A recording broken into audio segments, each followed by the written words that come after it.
A lot of people, when they think about trucks, they think about a Mack truck. Park that big Mack truck right in this little garage. Last year, Mack Truck, the storied American company, announced its opening of a huge new factory. Not here in Pennsylvania, where workers have built Macks for over 100 years, but here in Mexico, where the company can pay workers 1/10 of what its American workers make. I was dumbfounded. It was basically like a kick in our teeth, like we're not good enough. We went to Pennsylvania to speak to the people who build Mack trucks. I felt that they lied right to our faces. Oh, they lied. Everything that happened after that was in bad faith. Just weeks later, Mack announced hundreds of layoffs. The automaker says it plans to lay off as many as 350 workers at its Lehigh Valley Operations Center. Hello, everybody. President Trump, for years, has said his trade deals will stop exactly this kind of offshoring. We have replaced a disastrous trade deal that rewarded outsourcing. So why are iconic American companies still moving to Mexico? My fellow Americans, this is Liberation Day. And with Trump's new tariffs backfiring, Mack says President Trump's tariffs are the driving force for the company's decision to trim its workforce. what would it actually take to stop jobs like these from leaving?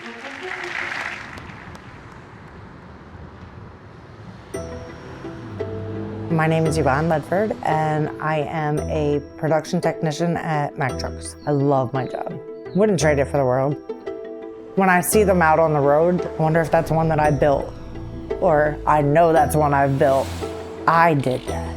I helped with that. And my kids are like, oh, Mom, there's a Mack. Did you build that one? Mack Truck in Pennsylvania's Lehigh Valley builds heavy-duty trucks like semi-trailers, garbage trucks, and utility vehicles. Growing up, when my friends would say, my dad works at Mack, they typically had the nicer stuff. About 2,500 people work at Mack's Lehigh Valley plant. The company is now owned by Volvo, the Swedish automaker. But wages are not what they used to be. And in 2023, Mack workers decided to go on strike. Employees at a Mack truck plant in Makanji outside of Allentown plan to go on strike later this morning. After voting down a tentative 5-year contract agreement, Mack truck owner Volvo Trucks says it is committed to returning to the bargaining table to reach a new agreement. We wanted better wages, job security. Being a single mom, I live with my parents. I can't afford to live on my own, and it sucks. Last year, we got killed with inflation, and I know that money is there for Colin. We got to get it back on the table. In the heavy-duty truck market, Mack and Volvo together make up about 17%, and their biggest competitor is Daimler, the German automaker. During bargaining, Mack told the union it wanted to increase its market share. To do that, Mack wanted a longer workday and a new plant. The plant manager came to me and said, hey, look, we're busting at the seams. We need to expand. Kevin Fraunheiser had been working with Mack's local management on a plan to expand in this area. He and other Mack workers wanted to make sure that the company did not follow the lead of Daimler, which makes about 2/3 of its medium and heavy-duty trucks in Mexico. So we got together. I said, I know of a couple places that maybe would work. They were going up for sale. So we took a ride over there, and the plant manager seemed very excited. We had politicians that were willing to work with us. The landowners were willing to work with us. The governor was about to step in and start working with us to secure this and make this a future site for Mack Trucks in the Lehigh Valley. They also had a builder that was willing to jump in and help, and it would have been done by union labor. We were going to cut through some red tape. We had some grants in the Lehigh Valley that were going to pay for railroad to come right to the back of the plant so we could ship the trucks easier. There would have been a huge tax break. Mack Trucks is pushing back against the United Auto Workers Union. We should be at 40 hours and that's it.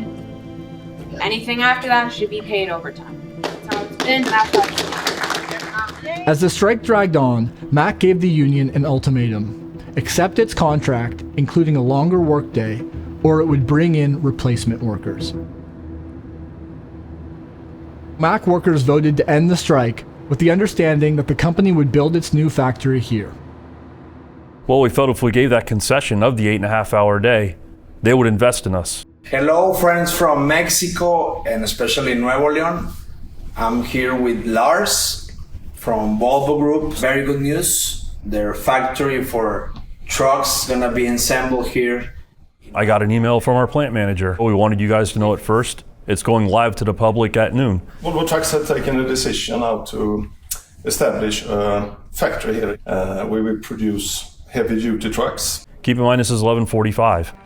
Volvo Group today announced plans to build a new Mack truck assembly plant in Mexico.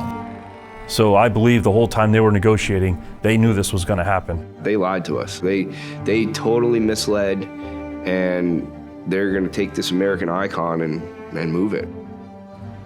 Volvo is building the new plant in Monterrey, an industrial city in northern Mexico. Not far from the US border, this area has become a key center of automaking in North America, home of factories for Mack's rival Daimler, as well as GM and Kia. Auto workers here make between $2.50 to $3.50 an hour, about a tenth of what their American counterparts make. They have far fewer benefits and safety protections than American auto workers, but the trucks they make still cost the same amount. And that difference, the savings from their cheap labor, may not go to consumers, but it goes somewhere. You see it in stock buybacks, you see it in special dividends, you see it in exorbitant increases in CEO pay. Daimler has higher profit margins in North America than in Europe, and it's built on the backs of Mexican workers. Volvo in Sweden sees better profit margins from their German competitors and wants in on that game. They're figuring out a way to get workers to work for less and to pass that money savings on to Wall Street. And that's their magic. And we shouldn't be rewarding that as a society. For decades, auto companies have moved factories around North America to cut labor costs and maximize profits.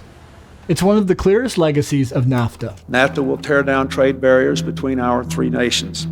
It will create the world's largest trade zone. North America is really unique in that we have this turned out to be a very dangerous experiment called NAFTA, the North American Free Trade Agreement. For the first time ever, countries with such differences in wages and standards of living were put together under a system where goods could move with no border taxes, no tariffs. Trump ran for president in 2016 on a promise to get rid of NAFTA and bring jobs back to the U.S. But there is a North American free trade agreement. And there shouldn't be. It's a disaster. But it is there. Yes, if you're president, you're going to have to live with it. We will either renegotiate it or we will break it. Because, you know, every agreement has an end. You can't just break the law. Excuse me, every agreement has an end. In Trump's first term, he negotiated a new trade deal. The USMCA was his baby. He created it. The USMCA created penalties for companies in Mexico who obstruct workers for bargaining for higher wages. The idea was that would lead to higher wages in Mexico and less incentive for companies to leave the US. Well, it's helped Mexican workers win higher wages at some workplaces. Overall, it's not been enough to change the corporate calculus. We're now in 5 years of USMCA, and it didn't work out that way. So, in fact, our trade deficit with Mexico has almost doubled. The job offshoring has continued. Effective at midnight, we will impose a 25% tariff on all foreign-made automobiles.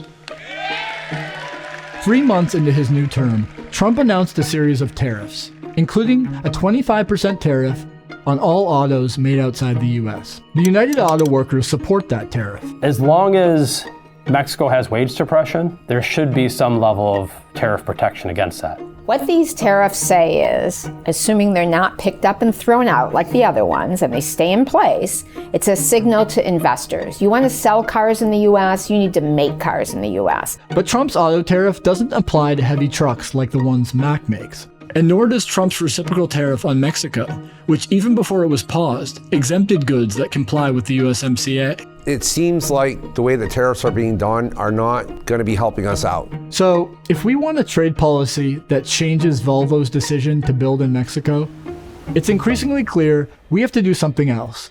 Change the USMCA. The best chance to do that happens in the coming year, when the USMCA is up for review and renegotiation. We need pretty dramatic changes within the agreement. We fundamentally have to fix the root problem.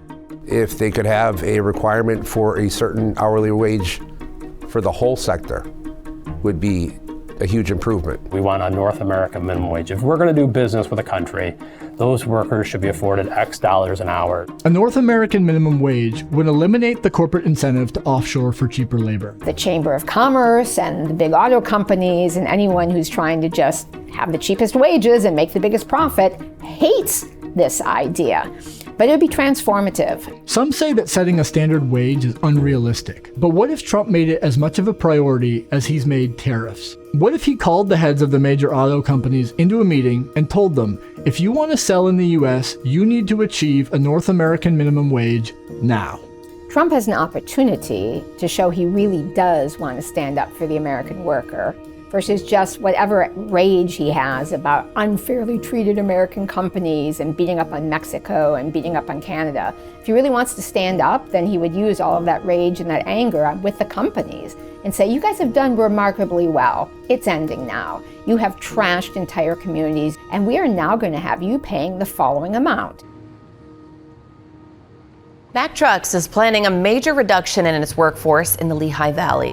2 weeks after Trump announced new tariffs, Mack announced it will lay off up to 350 workers in Pennsylvania. The layoffs are in direct response to fears over tariffs. The layoffs are due to market uncertainty, possible regulatory changes, and the impact of tariffs.